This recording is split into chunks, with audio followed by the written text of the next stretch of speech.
First যে কোশ্চেনটা আছে সেটা হচ্ছে ionisation energy of beryllium is greater than boron. তাহলে এটা এক্সপ্লেন করা যাক।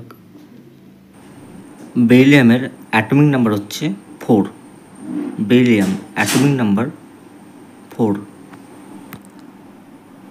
আর বোরনের অ্যাটমিক নাম্বার হচ্ছে 5।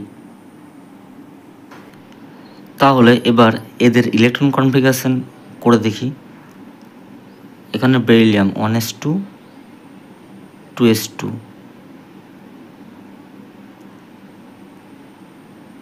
Boron 1s2 2s2 2p1। এখানে দেখতে পাচ্ছি বেরিলিয়ামের ক্ষেত্রে ভ্যালেন্স শেল সম্পূর্ণভাবে ইলেকট্রন দ্বারা পূর্ণ আছে। স্টেবল ইলেকট্রন কনফিগারেশন,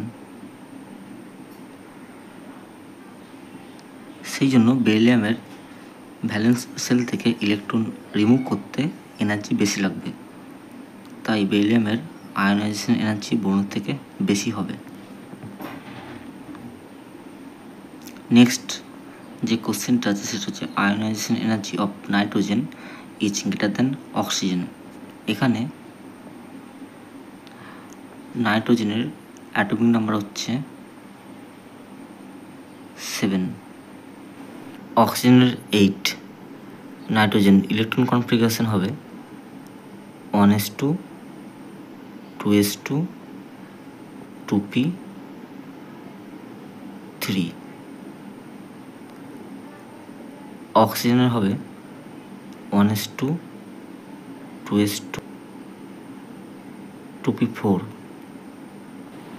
এখানে 2p3, এখানে 2p4।